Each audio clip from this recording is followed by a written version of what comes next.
New ইয়র্কে সম্প্রতি একটা শোরুম চালু হয়েছে, যেটার নাম হলো হাজব্যান্ড ফর সেল। এখানে বিভিন্ন ধরনের পুরুষেরা রয়েছেন। মেয়েরা এখান থেকে নিজের পছন্দ অনুযায়ী স্বামী পছন্দ করতে পারবে। সেখানে নিয়ম হলো যে কোনো মহিলা সেখানে একবারই মাত্র প্রবেশ অধিকার পাবেন।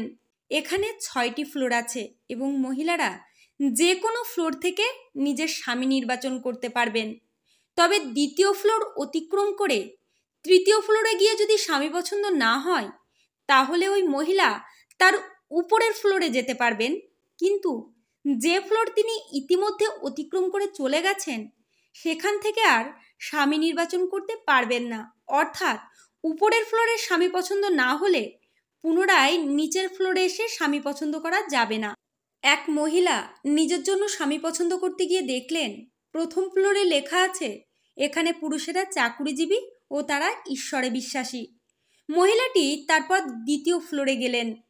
দ্বিতীয় ফ্লোরে লেখা আছে এখানের পুরুষেরা চাকুরিজীবী, ঈশ্বর বিশ্বাসী ও শিশুপ্রেমিক।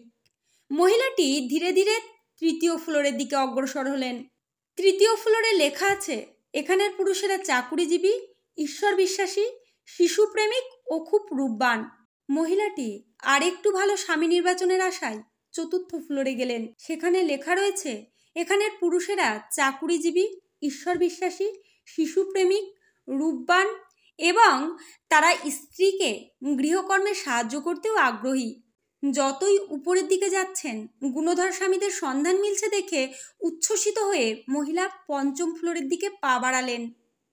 সেখানে লেখা রয়েছে এখানের পুরুষেরা চাকুরিজীবী, ঈশ্বর বিশ্বাসী, শিশুপ্রেমিক, রূপবান, তারা স্ত্রীকে গৃহকর্মে সাহায্য করতেও আগ্রহী আর তারা খুব রোমান্টিক ভাবনার পুরুষ। এখানেই মহিলাটির শেষ গন্তব্য হওয়া উচিত ছিল, কিন্তু তবু তিনি 6 নং ফ্লোরে গেলেন আরও গুণধর স্বামী সন্ধানের আশায়। সেখানে লেখা রয়েছে দুঃখিত, এখানে কোনো স্বামী পাওয়া যায় না। এখানে নির্বাচন করার মতো কোনো পুরুষ নেই। এই ফ্লোরটা আমাদের শোরুমের কোনো অঙ্গ নয়।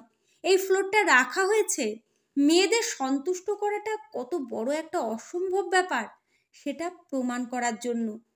মনে রাখবেন, জীবনের চাহিদাকে যত সীমিত রাখবেন, জীবন ততই শান্তিময় হবে। লেখা সংগৃহীত, পাঠে ঝুমা ঘোষ বিশ্বাস।